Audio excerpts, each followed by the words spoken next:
అందరికీ నమస్కారం. చాలా మాట్లాడాలి సార్, ఏమనుకోవద్దు. Because the lot of pain went into making this film, making my career, entering into the films. First నేను thanks చెప్పుకుంటాను sir. మా మదర్ ఫాదర్ పైన ఉన్నారు, they are not with us. వాళ్ళ ఫైనాన్షియల్ పొజిషన్కి అనుగుణంగా ఒక పెద్ద ఫ్యామిలీలో 5 అన్నదమ్ములం మేము. Very poor family sir. అక్కడి నుంచి వాళ్ళ ఫైనాన్షియల్ పొజిషన్కి అనుగుణంగా మమ్మల్ని తీర్చిదిద్దారు, విద్యాబుద్ధులు చెప్పారు. మాకున్న తెలివితేటలకి ఏదో చదువుకొని ఉద్యోగాలు చేసుకొని ఒక లైఫ్ సాఫీగా సాగుతున్న లైఫ్ సార్. చాలా మంచి సంస్కారం నేర్పారు సార్ మా అమ్మ నాన్న. Really I thank them. Then ఈ సినిమాలో రావడానికి నేను యాక్చువల్గా చిన్నప్పటి నుంచి సినిమా పిచ్చి ఉండింది, చూసే పిచ్చి ఉంది. కొన్ని సంవత్సరాలకి అది చేయాలన్న పిచ్చి వచ్చింది, కానీ మనకున్న ఆర్థిక స్తోమతకి భయం వేసి రాలేకపోయాను. లైఫ్లో ఉద్యోగం చేసుకొని పెళ్లి చేసుకొని పిల్లల్ని కనేసిన తర్వాత ఎక్కడో ఆ సినిమా పిచ్చి నన్ను నిలబడినివ్వలేదు సార్. సెంట్రల్ గవర్నమెంట్ ఉద్యోగం చేసేవాడిని, ఒక 12 ఏళ్ళు చేశాను. చేశాక ఇప్పుడు కాకపోతే ఇంకెప్పుడు అవ్వలేనని ధైర్యం చేసి మా మిస్సెస్కి డిస్కస్ చేసి కన్విన్స్ చేసి వచ్చాను. I thank my wife from the bottom of my heart. ఆమె సపోర్ట్ లేకపోతే ఈరోజు నేను ఇక్కడ లేను. బికాస్ ఒక మంచి సెటిల్ ఫ్యామిలీ నుంచి అన్నీ వదిలేసి సినిమాల్లోకి వెళ్తా అంటే ఎవరు పంపించరు. Really thank you are my love. I'm here because of you. Next మా కిడ్స్, మా పెద్దవాడు నేను సినిమాల్లో వచ్చినప్పుడు 2 years కిడ్ సార్. వాడు 11 years అయిపోయింది నేను వచ్చి ఇండస్ట్రీకి. ప్రాబబ్లీ ఆ తర్వాత ఇంకొక అబ్బాయి పుట్టాడు. వాళ్ళకి పేరెంట్స్ హుడ్ దూరం చేశాను లాస్ట్ 11 years. అంటే నా ఒక డ్రీమ్, నేను డైరెక్టర్ అవ్వాలన్న కోరిక మీద. Actually I don't have any right to take over the parenthood for the kids. I did it. అలాగే నేను సారీ చెప్తున్నాను. I could not be with you when your childhood growing time నేను ఉండలేకపోయాను. I could not give proper parenthood. Then comes to Siddharth Roy sir. సినిమాలోకి రావాలనుకున్నాను. నాకు entry చాలా సులువుగా దొరికింది. నాకున్న ఒక పరిచయాలకి దిల్ రాజు గారి బ్యానర్లో రాజుగారి రికమెండేషన్ తోటి హరీష్ శంకర్ గారి దగ్గర రామయ్య వస్తా సినిమాకి ఏడీగా జాయిన్ అయ్యాను. ఆ తర్వాత వంశీ గారి దగ్గర ఊపిరి జాయిన్ అయ్యాను. ఆ 2 చేద్దాము ఇంకా అంటే నేను వచ్చినప్పుడు ఒక 5 సంవత్సరాలు పర్మిషన్ తీసుకొని వచ్చాను సార్ మా మిస్సెస్ దగ్గర. 5 years చేస్తాను, ట్రై చేస్తాను, అవ్వకపోతే వెనక్కి వస్తానని చెప్పి వచ్చాను. 2013లో ఏడీగా జాయిన్ అయ్యాను. 16లో ఊపిరి అయిపోయింది. ఇంకా 3 సంవత్సరాలు అయిపోయింది. ఇంకో 2 సంవత్సరాల్లో డైరెక్టర్ అయిపోతాను అనుకొని ప్రయత్నాలు చేశాను. త్వరగానే నాకు ప్రయత్నాలు వర్కౌట్ అవుతున్నట్టు అనిపించాయి. చాలా చోట్ల ఓకే అయ్యాయి, డిస్కషన్స్ అయ్యాయి, కానీ మెటీరియలైజ్ అవ్వడం మానేసాయి. ఆ 5 years దాటేస్తే ఒక గ్రేస్ పీరియడ్ ఇంకొక 1 year తీసుకున్నాను మా మిస్సెస్ దగ్గర. ఇంకొక 1 year అని అడిగాను. సరే అని ఆ 1 yearలో కూడా ప్రయత్నాలు ఏం అవ్వలేదు. 2018 అయిపోయింది. ఇంకా నాకు అర్థమైంది ఇదేదో వర్కౌట్ అయ్యేటట్లేదు.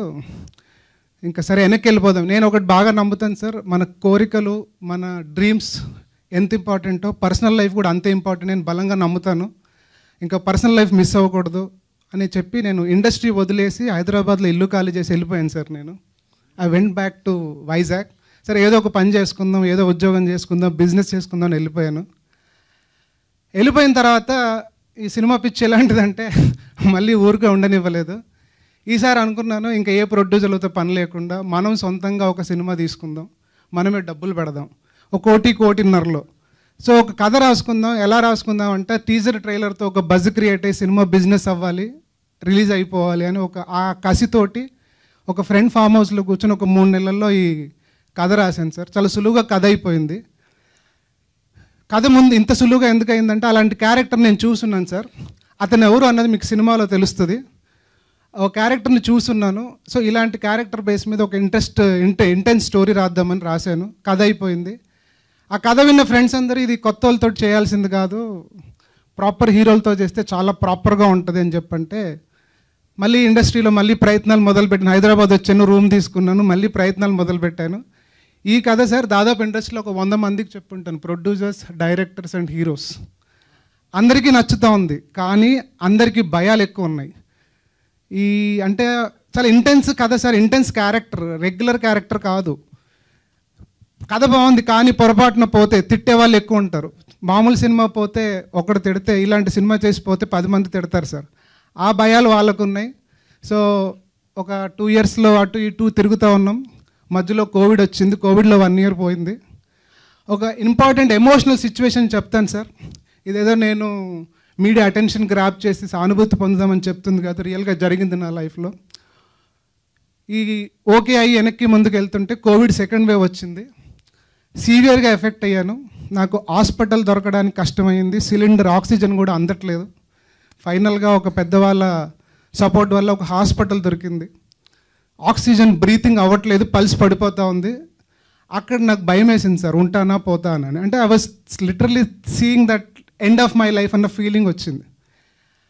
ఆ టైంలో ఫస్ట్ నాకు మా పిల్లలు, మా మిస్సెస్ గుర్తొచ్చారు. కానీ మూడవది సార్ గుర్తొచ్చింది నాకు సిద్ధార్థ రాయ్ అనే కథ గుర్తొచ్చింది సార్. చేస్తే ఈ సినిమా చెయ్యాలి అంటే నేను బయటికి బతికి వస్తే పొరపాటున రానని అనుకున్నాను. పొరపాటున వస్తే ఈ సినిమా చేయడానికే వస్తాను అని ఫిక్స్ అయ్యాను సార్. అదృష్టమో ఈ సినిమా చేయాలన్న బలమో దాన్ని అనుకొని లక్కీగా బయటపడి వచ్చాను. ఇంకా వచ్చాక నేను ప్రొడ్యూసర్ దగ్గరికి వెళ్ళడానికి నేను వెళ్ళలేదు. స్ట్రైట్గా నా ప్రాపర్టీ ఒకటి అమ్మకానికి పెట్టేశాను. పెట్టేసి ఇప్పుడు నా దగ్గర డబ్బులు ఉన్నాయి కానీ ఇది డబ్బు సరిపోదు. సో కొత్త వాళ్ళతో చేద్దామని ఫిక్స్ అయ్యి దీపక్ని కలిశాను. తను కథ విన్నాడు. తనకి వినగానే బాగా నచ్చింది. వెంటనే ఫణి గారిని దగ్గర కూర్చోబెట్టారు. ఆయన ఫస్ట్ టైం సినిమా ఇండస్ట్రీకి సంబంధం లేదు, ఆయనకు కూడా కథ విపరీతంగా నచ్చింది. వెంటనే సినిమా స్టార్ట్ అయిపోయింది. 2 ఇయర్స్ పట్టింది సినిమా తీయడానికి. అంటే చాలా రకరకాల కారణాలతో డిలే అవుతూ వస్తుంది సార్. అయితే ఈ సినిమా మొదలుపెట్టినప్పుడు అందరు ఫ్రెండ్సే సార్. ఇప్పుడు రమణ గారు నాకు బాగా క్లోజ్ ఫ్రెండ్. డైరెక్షన్ డిపార్ట్మెంట్లో కూడా అందరు తెలిసిన వాళ్ళే. సో అందరూ సొంత సినిమా అనుకొని పనిచేశారు సార్. ఎక్కడ కమర్షియల్ యాంగిల్ కాదు. సరే మనలో ఒక డైరెక్టర్ అవ్వాలి, అవుతే మనం అందరికీ బాగుంటుందన్న ఒక ఎమోషన్ మీద అందరూ ఒక యూనిట్గా సినిమా చేసాం. సినిమా షూటింగ్ త్వరగానే అయిపోయింది సార్. షూటింగ్ తర్వాత పోస్ట్ ప్రొడక్షన్ వరకు డిలే అవుతూ వస్తుంది సార్. ఆ డిలేకి కారణం రదన్ అనే మ్యూజిక్ డైరెక్టర్. అంటే చెప్పాలి సార్ ఇది, అంటే నేను చెప్పాలి సార్, అంటే నాలాగా ఎవడు మోసపోకూడదు. చాలామంది మనం అతను అద్భుతమైన టెక్నీషియనే కానీ ఆ అద్భుతమైన టెక్నీషియన్ అని అక్కడికి వెళ్ళిపోతున్నాం సార్. అతని చేతుల్లో పడి సినిమా నలిగిపోతుందండి. మీకు ఒక ఎగ్జాంపుల్ చెప్తా. రదన్ అనే వ్యక్తి గొడవ పడడానికే మాట్లాడతాడు. కామెడీ ఏంటంటే ఏదో సిచ్యువేషన్ గురించి చెన్నై సిట్టింగ్స్కి రావాలి, అపాయింట్మెంట్ అడుగుతుంటే రేపు అని పోస్ట్పోన్ అవుతూ ఉంది. ఆ మాట్లాడుతూ మేము రెక్కీ కోసం వైజాగ్ కార్లో వెళ్తుంటే రాజమండ్రిలో ఫోన్ వచ్చింది రదంది. ఆ ఫోన్ కాల్ ఎండ్ అయ్యేసరికి వైజాగ్ వచ్చిందండి. అంటే you can imagine the kind of argument it gets in to. చాలా సినిమా అతను ఎంత గొప్ప మ్యూజిక్ డైరెక్టర్, బాగా చేస్తాడు, ఇవన్నీ కాదు కానీ సినిమాని కంప్లీట్గా కార్నర్ తీసుకెళ్ళి మనల్ని వదిలేస్తాడు సార్. రదన్ అనే మ్యూజిక్ డైరెక్టర్ చెన్నైలో ఉన్నాడు. నిజంగా అక్కడ ఉండి బతికిపోయాడు అనుకుంటున్నాను నేనైతే. ఇక్కడ ఉంటే గొడవలు అయ్యాయి చాలా. ఆ తర్వాత సరే ఈ కష్టాలన్నీ పడి బయటకు వచ్చింది సార్ సినిమా. నా అదృష్టానికి, నా లక్కకి యాక్చువల్గా ఈ కథ సుకుమార్ గారికి చెప్పాలనుకున్నాను. విపరీతంగా ప్రయత్నం చేశాను, ఎందుకంటే ఆయన కైండ్ ఆఫ్ సెన్సిబిలిటీస్ ఉన్న కథ. సో ఈ కథ ఆయనకు చెప్పాలని ట్రై చేశాను, కుదరలేదు. ఫైనల్గా టీజర్ పెట్టాను. ఆయన టీజర్ చూసి విపరీతంగా ఎక్సైట్ అయ్యి నన్ను పిలిచి సినిమా చూస్తా అన్నారు. సినిమా చూశారు. చూసి ఓన్లీ ఫస్ట్ హాఫ్ చూడంగానే లేచి హగ్ చేసుకొని ముద్దు పెట్టి అదిరిపోయింది సినిమా, నీ నెక్స్ట్ సినిమా నా బ్యానర్లో ఫిక్స్ అని ఆయన మొన్న అనౌన్స్మెంట్ కూడా ఇచ్చారు. సుకుమార్ గారి గురించి చెప్పాలి సార్.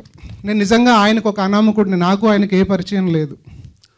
ఏ పరిచయం లేని నాకు ఒక కంటెంట్ నచ్చి, కంటెంట్ తాలూకు ఎక్సైట్మెంట్ నచ్చి నన్ను దగ్గరికి తీసుకొని నాకు ఏ రకంగా సపోర్ట్ చేయాలో అన్ని రకాలుగా పుష్ చేస్తూ ఉన్నారు సార్. ఎవరు కూడా సినిమా సరే ఎంత నచ్చినా కూడా ఆడియన్స్ జడ్జ్మెంట్ ఫైనల్ అనుకుంటారు. కానీ ఆయన దాంతో సంబంధం లేకుండా రిలీజ్ అయ్యాక సినిమా హిట్ అవ్వచ్చు, ఫ్లాప్ అవ్వచ్చు, ఏమీ సంబంధం లేకుండా ఆయన ముందే నాకు సినిమా అనౌన్స్ చేశారు సార్. అది చాలా ధైర్యంగా ఆయన ఒక స్టెప్ వేశారు అనుకుంటున్నాను. అది ఈరోజు నా సినిమాకి ఒక బజ్ క్రియేట్ చేయడానికి హెల్ప్ అయింది. Thank you Sukumar sir. You are probably the only best director or best human being as a director who is really supporting the young talent. మీ చూస్తున్న మీ శిష్యులు ఎంతమంది బయటకు వస్తున్నారు, ఎంత గొప్ప సినిమాలు చేస్తున్నారు. అంటే నాకు తెలుసు సార్, అంటే నాకు మా ఫ్రెండ్ సర్కిల్, అసిస్టెంట్ డైరెక్టర్ సర్కిల్లో వాళ్ళు పనిచేసిన డైరెక్టర్ని కలవడానికి వెళ్తే కూడా ఆఫీస్లో 5 గంటలు కూర్చోబెట్టి కలవకుండా బయటికి పంపించేసిన వాళ్ళు కూడా ఉన్నారు. అలాంటి వాళ్ళల్లో సుకుమార్ గారు ఈజ్ అ జమ్ టుడే. నేను ఆయనకి ఏ సంబంధం లేనోడికి ఒక సినిమా నచ్చి సినిమా రిజల్ట్తో సంబంధం లేకుండా ఒక సినిమా అనౌన్స్ చేసి ఆ సినిమా ఈరోజు మార్కెట్లో ఒక బజ్ క్రియేట్ చేయడానికి కారణమయ్యారు. అఫ్కోర్స్ నా కంటెంట్ ఉంది, కానీ దానికంటే ఆయన చూపిన ఉదారత ఉంది చూడండి, that is the biggest thing. Thank you sir. I'll be indebted for you for my life time. You are the big support for Siddharth Roy sir. And ఈ బయట కూడా మీరు ప్రీ రిలీజ్కి పిలిస్తే నేను షూటింగ్లో ఉన్నాను, రాలేకపోతున్నాను, నేను బయట ఇస్తానని పంపించారు. Thank you, sir. This is the pain of Siddharth Roy.